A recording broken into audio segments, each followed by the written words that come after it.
नमस्कार, आप देख रहे हैं एनबी न्यूज और मैं हूं आपके साथ योगेश पांडे। उत्तराखंड के इस खास बुलेटिन में आपका स्वागत है। हल्द्वानी जेल में बीते 6 मार्च को हुई कैदी की मौत के मामले में सीबीआई की 8 सदस्यीय टीम जेल में पूछताछ करने पहुंची और यहां करीब 4 घंटे तक उन्होंने पूछताछ की। सीबीआई की टीम शुक्रवार दिन से ही जेल के अंदर मौजूद रही। दरअसल काशीपुर का रहने वाला एक आरोपी हल्द्वानी जेल में बंद था, जिसकी 6 मार्च 2021 को मौत हो गई थी।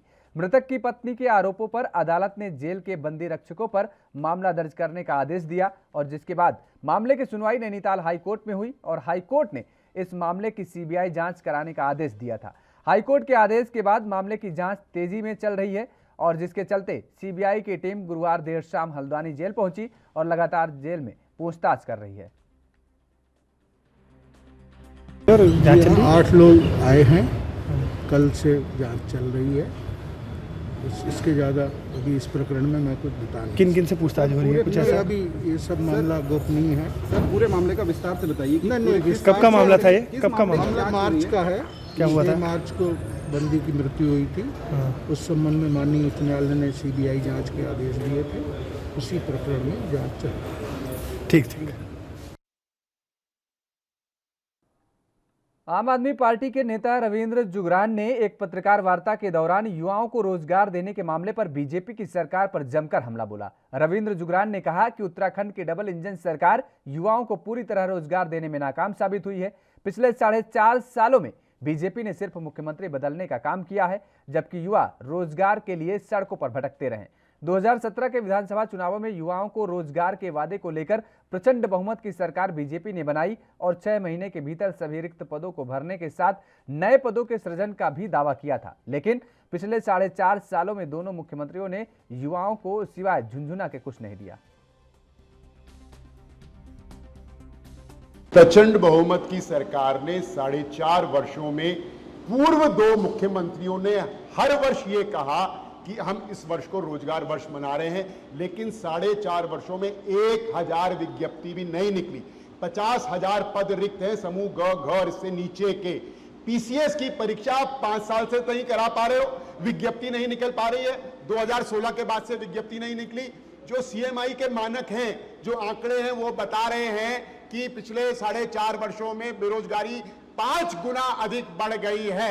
आपने फॉरेस्ट गार्ड की भर्ती परीक्षा जो 1218 लोगों की होनी थी, 1.5 लाख लोगों ने आवेदन किया, 1 लाख ने परीक्षा दी। उसका रिजल्ट भ्रष्टाचार की भेंट चढ़ा, आज तक नहीं निकला। नर्सिंग परीक्षा 3 बार आपने स्थगित करा दी, 3 बार आपने नियमावली में चेंजेस कर दिए। आप कर क्या रहे हैं उत्तराखंड के अंदर? प्रचंड बहुमत की भाजपा सरकार ने। केदारनाथ धाम में 2 महीने से देव स्थानम बोर्ड को भंग करने को लेकर तीर्थ पुरोहित समाज का आंदोलन लगातार जारी है। केदारनाथ के तीर्थ पुरोहितों ने अब बद्रीनाथ धाम कूच करने की चेतावनी देने के साथ ही उत्तराखंड के पूर्व मुख्यमंत्री त्रिवेंद्र सिंह रावत को झूठा व्यक्ति करार दिया है। शुक्रवार को तीर्थ पुरोहितों ने देव स्थानम बोर्ड के विरोध में बाबा केदार के भजन गाते हुए केदारनाथ मंदिर की परिक्रमाएं की और बाद में मंदिर से आधा किलोमीटर दूर हेलीपैड तक रैली निकालकर प्रदर्शन किया।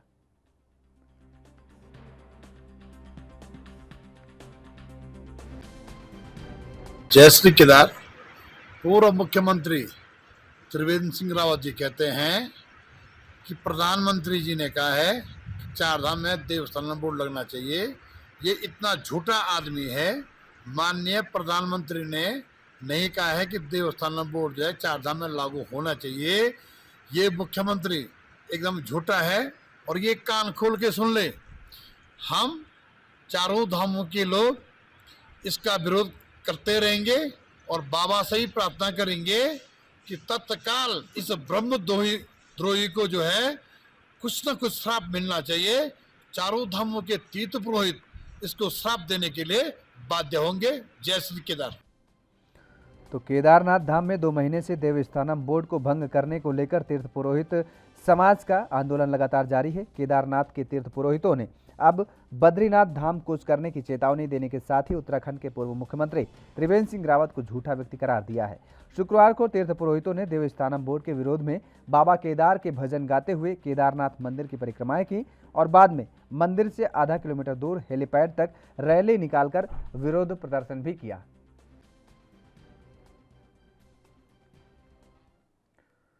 अल्मोड़ा के द्वारा हाट के सामुदायिक स्वास्थ्य केंद्र में आशाओं का धरना लगातार जारी है और अब आशाओं का कहना है कि वो बंधुआ मजदूरी नहीं करेंगी। उन्होंने कहा कि जब तक वेतन नहीं तब तक आंदोलन जारी रहेगा। वहीं शुक्रवार को आशाओं की समस्या के समाधान करने के लिए चल रहे आंदोलन के तहत आशा वर्कर्स ने 1-2 से संबंधित उत्तराखंड हेल्थ वर्कर यूनियन के बैनर तले जोरदार प्रदर्शन किया और कार्य बहिष्कार चौथे दिन भी जोर शोर खरोश के साथ जारी रखा। इस दौरान आशाओं ने जानकारी देते हुए बताया कि पूरे राज्य में उनका आंदोलन चल रहा है और इस बार आर पार की लड़ाई लड़ी जाएगी। आशाओं का कहना है कि इस लड़ाई को हम जीत कर रहेंगे और अब हम अपना शोषण नहीं होने देंगे। मांग तो ये है कि जो हमारी वो पहली मांग ये है, हमको वेतन नहीं मिलता है, हमको वेतन चाहिए 21,000 रुपये। और क्या कहते हैं, जो दूसरे नंबर पे है, दूसरा पॉइंट है हमारा ये है कि जो पहले मुख्यमंत्री के समय में जो हमारा वो दिया था 10,000 रुपये हमको कोरोना भत्ता दिया जा रहा था, उसके लिए हमको अभी तक हमारे उसमें कोई पैसा नहीं आया है। कभी 25,000 के लिए वो बात कर रहे हैं कि 25,000 रुपये डाल दिया, ना वो पैसा आया है ना वो 10,000 वाला आया है। और हमारी मेन मांग है कि कोरोना काल में हमने सबसे फ्रंट लाइन में हमने काम किया है, दिन रात हमने अपने घर परिवार अपने बच्चों का वो बर्बाद करके हम इसके पीछे लगे हैं और इसके बावजूद भी हमारी सरकार कोई भी बात सुनने के लिए तैयार नहीं है। और हमारी मांग यही है कि हमारे काम के हिसाब से हमको हमारा मानदेय मिलना चाहिए और क्या कहते हैं, जो हम हॉस्पिटल में जाते हैं हमारे साथ सम्मान व्यवहार करना चाहिए और हमारी भी मांग सरकार को सुननी चाहिए। कोरोना भत्ता हमको 10,000 रुपये हमने मासिक मानदेय के उसमें मांगा था, 50,000 का हमको 50 लाख का वो क्या हुआ सुरक्षा बीमा।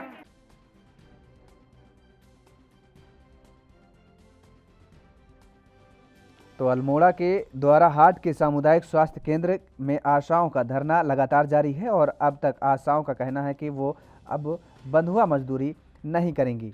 उन्होंने कहा कि जब तक वेतन नहीं तब तक आंदोलन जारी रहेगा और शुक्रवार को आशाओं की समस्या के समाधान करने के लिए चल रहे आंदोलन के तहत आशा वर्कर्स ने 1-2 से संबंधित उत्तराखंड हेल्थ वर्कर यूनियन के बैनर तले जोरदार प्रदर्शन किया और कार्य बहिष्कार चौथे दिन भी बड़े जोर खरोश के साथ जारी रखा। इस दौरान आशाओं ने जानकारी देते हुए बताया कि पूरे राज्य में उनका आंदोलन चल रहा है और इस बार आर पार की लड़ाई लड़ी जाएगी। आशाओं का कहना है कि इस लड़ाई को हम जीत कर रहेंगे और अब हम अपना शोषण नहीं होने देंगे।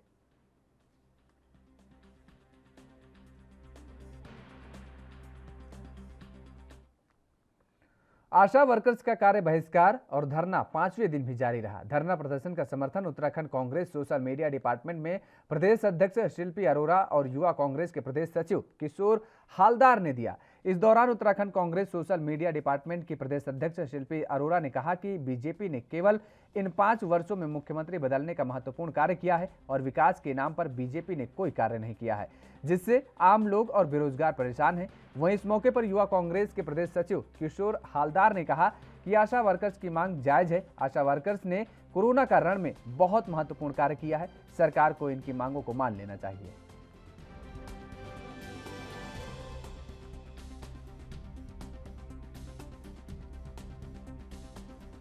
विभाग तो परेशान है ही, जब सरकार नाम की चीज़ ही नहीं होती प्रदेश में। ये भाजपा सिर्फ मुख्यमंत्री बदलने का काम करती है। इन्होंने अपने 11 वर्ष के कार्यकाल में 8 मुख्यमंत्री बदले हैं। ये तीसरे वाली कहानी नहीं है, पहले भी इन्होंने 7 साल में 5 मुख्यमंत्री बदले थे। तो इनको मुख्यमंत्री अपने लोगों पर ही विश्वास नहीं है। सभी लोगों ने, जिसमें I am sure Asha workers भी शामिल होंगी, प्रचंड बहुमत से 57 सीट उत्तराखंड की हिस्ट्री में किसी पार्टी को मिली हैं, उसके बावजूद भी सारा सरकारी खजाना ख़त्म कर दिया है और उत्तराखंड के हर आदमी को कर्जे में डुबो दिया है।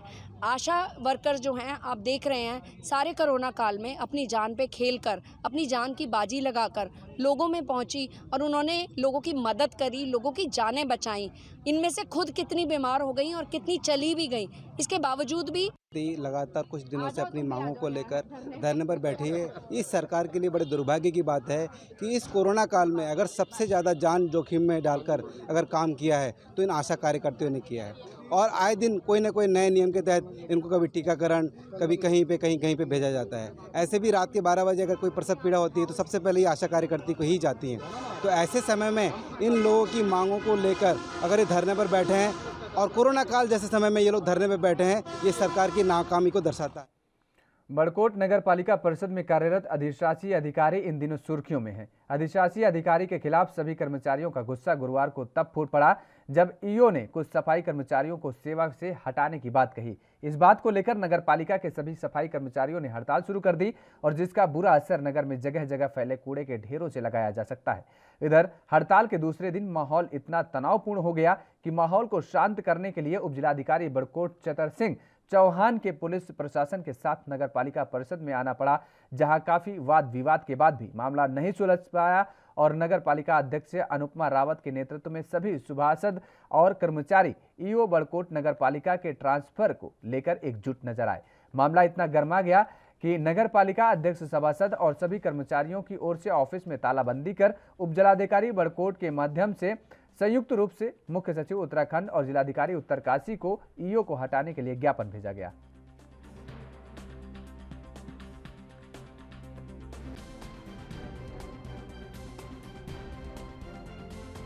समय स्टैंडिंग थी, कमिश्नर से अपने ऑफिस में बात करके अवगत करा दिया गया था, उसी समय करा दिया गया था, हटाया नहीं गया है। और जो इनकी डिमांड है कि हमें क्षेत्रफल के आधार पर ज़्यादा कर्मचारी होने चाहिए या वेतन वृद्धि, इसके संबंध में मैंने निदेशालय को बोर्ड का प्रस्ताव पारित जो हुआ था उसकी कॉपी लगा के पहले ही दिया जा चुका है। जैसे जो भी मेरे लिए निर्देश आएंगे कर्मचारियों को बढ़ाने के लिए या वेतन वृद्धि के संदर्भ में, मैं उसके लिए जो कर्मचारी है नगर पालिका के, उनकी एक मांग है कि जो अधिशासी अधिकारी है इनका यहाँ से स्थानांतरण किया जाए। इसको लेकर के ये लोग हड़ताल पे गए हैं। मेरी इनसे बात हुई है, कर्मचारियों से बात हुई है और माननीय अध्यक्ष जी से भी बात हुई है। हमने आग्रह किया है कि आप ये हड़ताल समाप्त कर दें, क्योंकि जो भी ये ट्रांसफ़र का जो प्रकरण है ये शासन स्तर का है। हम इनकी मांग को शासन स्तर तक भेज देंगे और जो भी शासन कार्य करेगा उसके अनुसार आगे भी इसमें होना है। तो ये सारी बातें होगी, लेकिन अभी ये लोग तैयार नहीं हुए हैं हड़ताल को समाप्त करने के लिए। तो अब अपने प्रशासन को वैकल्पिक व्यवस्था देंगे। शहर में काफ़ी गंदगी हो रखी है, उसको भी साफ करने के लिए मैं जो कर्मचारी है जो हड़ताल पे नहीं है उनको निर्देश दूँगा। रखे हैं और सफाई कर्मचारी नहीं, मेरे सारे कर्मचारी हैं और इनकी एक सूत्रीय मांग है। ये चाहते हैं कि यहाँ की जो अधिशासी अधिकारी है इनका ट्रांसफ़र हो जाए, क्योंकि ये लोग पहले भी 2 बार हड़ताल में जा चुके हैं और मैंने बादरों से सफाई की। ये जीरो वेस्ट हमारी जो थर्ड पार्टी है इनसे सफाई करवाई। अब ये तीसरी बार हड़ताल में चले गए हैं, तो मैं चाहती हूँ सरकार से कि इनका ट्रांसफ़र जो है तत्काल कर दिया जाए और उसके बाद हड़ताल ख़त्म कर दी जाए। क्या मांगे रही है इनकी कि हड़ताल के लिए ये मजबूर हैं? इनकी मांगे ये है, इनको परसों उन्होंने 10 कर्मचारी कम करने के लिए कह दिया। मेरे पास केवल 24 कर्मचारी है। 24 कर्मचारियों में से अगर 10 कर्मचारी कम करते हैं तो मेरे पास 14 कर्मचारी बचते हैं। अब 14 कर्मचारियों में से 2 हेड हैं और 1 ऑफिस में काम करते हैं, बचे 11 कर्मचारी। 11 में से 1-2 छुट्टी रहते हैं, कभी किसी की तबीयत खराब हो जाती है, कभी कुछ। तो आप ही बता लीजिए 25,000 की आबादी और 10 किलोमीटर में 9 कर्मचारी कितना काम कर लेंगे।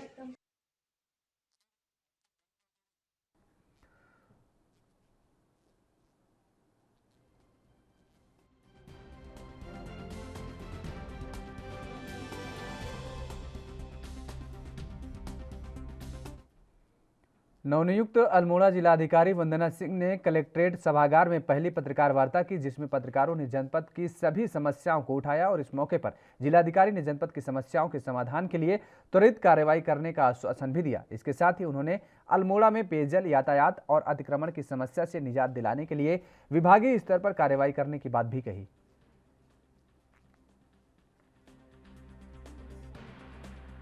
सभी जो लाइन डिपार्टमेंट्स हैं जिनमें पर्यटन भी है और अन्य विकास के जो रेखीय विभाग हैं उनके साथ भी हम लोगों ने ये कार्रवाई शुरू कर दी है कि सभी विभागों के साथ जो उनकी महत्वपूर्ण योजनाएं हैं उनका लाभ जनता को मिले और जो अच्छे प्रोजेक्ट्स वर्तमान में चल रहे हैं और भविष्य में चल सकते हैं उन पर हम लोग संभावनाओं को तलाशें और काम करें। आपदा के विषय में भी आगे आने वाले समय में हम लोग समीक्षा करेंगे और जो पुनर्वास के मामले लंबित हैं, शासन स्तर पे जो चीज़ें लंबित हैं वहाँ फॉलो अप किया जाएगा।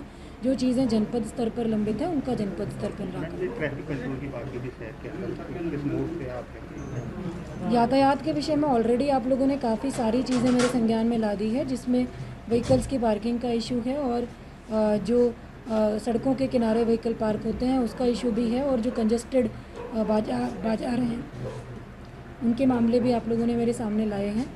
इसमें हम लोग आगे भविष्य में प्रयास सोशल मीडिया पर चट्टान गिरने के एक वीडियो तेजी से वायरल हो रहा है। दिल दहला देने वाला ये वीडियो नारायण बगड़ विकासखंड के जाक गांव का बताया जा रहा है, जहां चल्याणपाड़ी के पास सड़क किनारे से लगी चट्टान भरभरा कर गिर पड़ी। चट्टान टूटने का ये वीडियो वहां खड़े वाहन चालकों और स्थानीय लोगों ने अपने मोबाइल में कैद कर लिया। वहीं इस दौरान गनीमत ये रही कि हादसे के समय कोई भी व्यक्ति और वाहन उस समय वहां से नहीं गुजर रहा था। फिलहाल रुकते हैं एक छोटे से ब्रेक के लिए। ब्रेक के बाद फौरन हाजिर होते हैं।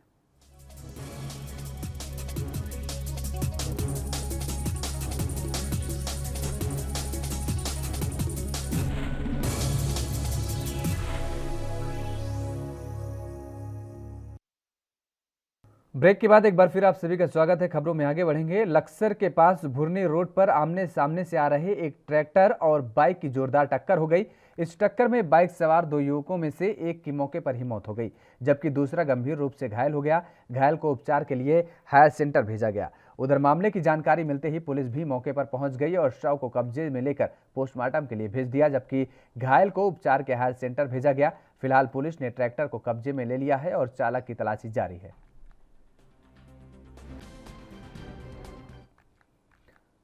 अल्मोड़ा में पुलिस को उस वक्त बड़ी सफलता मिली जब अवैध रूप से 280 टीन लीसे का कारोबार करने जा रहा व्यापारी पुलिस के हत्थे चढ़ गया। पुलिस को चेकिंग के दौरान ये सफलता मिली। दरअसल वरिष्ठ पुलिस अधीक्षक पंकज भट्ट की ओर से जनपद के सभी थानों चौकी एसओजी को वन संपदा और खनिज पदार्थों की अवैध तस्करी करने वालों के विरुद्ध कड़ी कार्रवाई करने के निर्देश दिए गए हैं और जिसके कारण पुलिस अलर्ट मोड पर है।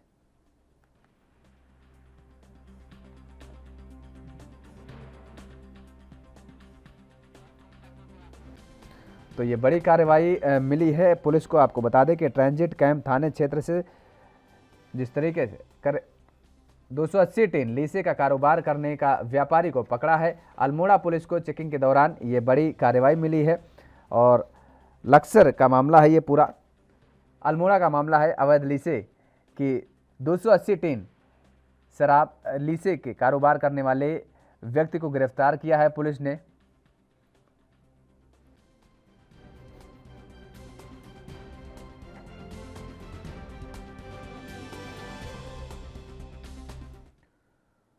ट्रांजिट कैंप थाने क्षेत्र से 4 अगस्त को 5 वर्षीय एक बच्चा गायब हो गया था। गुरुवार देर रात पुलिस ने बच्चे को रुद्रपुर से 50 किलोमीटर दूर मिलक उत्तर प्रदेश से बरामद कर परियोजना को सुपुर्द कर दिया। जांच के दौरान पुलिस टीम को सीसीटीवी कैमरे में एक युवक बच्चे के अपने साथ ले जाते हुए दिखाई दे रहा है। फिलहाल पुलिस आरोपी की तलाश में जुटी हुई है। तो रुद्रपुर का यह मामला है। बड़ी सफलता मिली है। आपको बता दें कि गायब हुआ 5 वर्षीय बच्चा सकुशल बरामद किया है रुद्रपुर पुलिस ने। रुद्रपुर पुलिस को बड़ी सफलता मिली है। पुलिस आरोपी की तलाश में अभी भी लगातार जारी है। उत्तर प्रदेश की परिसीमा से ये बच्चे मिला है और 5 वर्षीय बच्चा गायब हुआ था, जिसके बाद ये सकुशल बरामद किया गया है।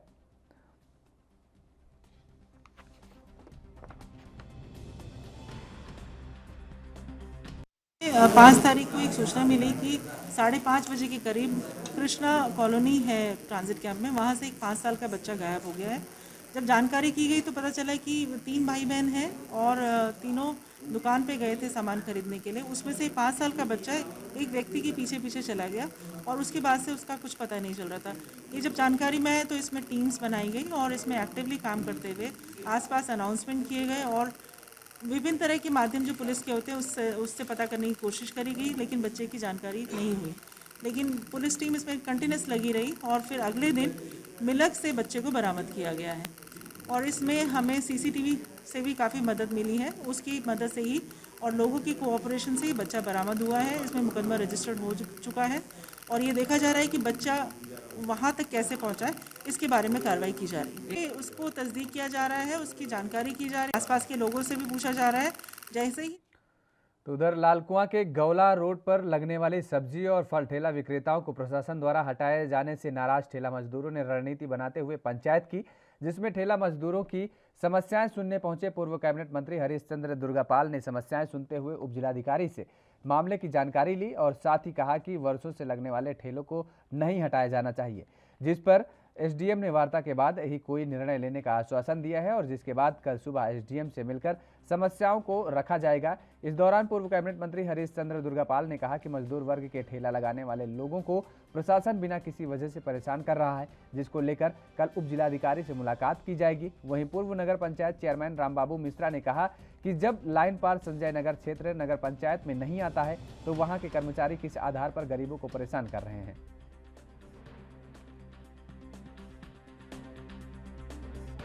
तो लाल कुआं के गौला रोड पर लगने वाले मानना ऐसा है कि नहीं हटना चाहिए, क्योंकि वर्षों से यहाँ पर रोजी रोटी कमा रहे हैं और हर शहर में ठेला के जो व्यवसाय है, ठेला ठेली, ये सब सड़क किनारे ही रखते हैं। आए दिन जो रोजमर्रा की चीज़ें हैं वो लोग खरीदते हैं सड़क किनारे ठेलों से, रोज अपना इनका भी रोजगार चलता, लोगों को नज़दीक से सब्जियाँ फल फ्रूट उपलब्ध हो जाते हैं। मेरा मानना और है कि ये क्षेत्र जो है जिला पंचायत के क्षेत्र के अंतर्गत आता है, नगर पंचायत क्षेत्र से बाहर है। तो जिला पंचायत इनकी लाइसेंस बनाता है, जिला पंचायत इनको लाइसेंस देता है, इनका व्यवसाय जिला पंचायत से जुड़ा हुआ है और उधर का नगर क्षेत्र का नगर पंचायत से जुड़ा हुआ है। दोनों अलग अलग विभाग हैं, तो इनको हटाने का प्रशासन जो इनको हटा रहे गलत कर रहा है, इनको इधर रहने दिया जाए और जो नगर क्षेत्र हैं उनको अपने कहीं पे इकट्ठा करें, उनका अधिकार है।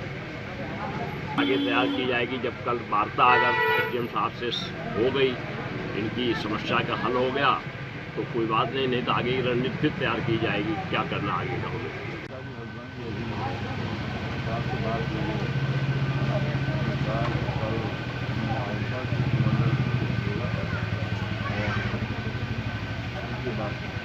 मैंने कहा कि आप रणनीति के आधार पर ये लोग बच्चों के यहाँ पर लगा सकते, उनको यहाँ से हटाना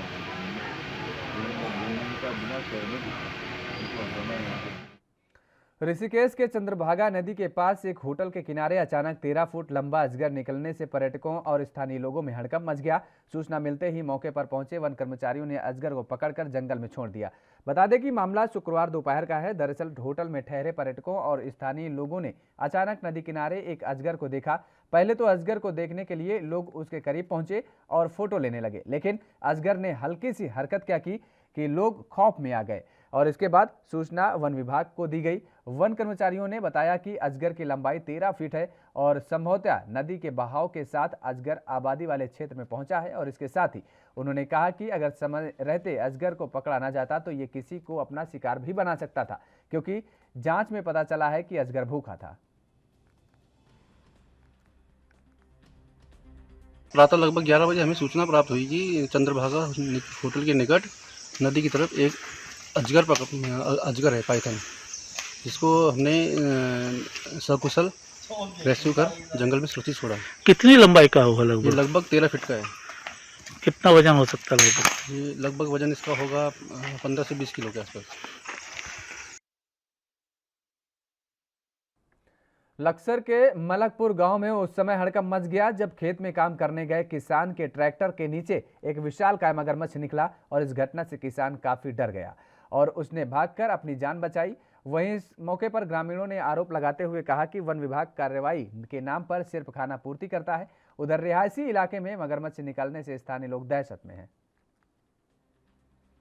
तो लक्सर का मलकपुर गांव में उस समय हड़कंप मच गया जब खेत में काम करने गए किसान के ट्रैक्टर के नीचे एक विशालकाय मगरमच्छ निकला और इस घटना से किसान काफ़ी डर गए और उसने भागकर अपनी जान बचाई। वहीं इस मौके पर ग्रामीणों ने आरोप लगाते हुए कहा कि वन विभाग कार्रवाई के नाम पर सिर्फ खाना पूर्ति करता है और उधर रिहायशी इलाके में मगरमच्छ निकलने से स्थानीय लोग दहशत में हैं।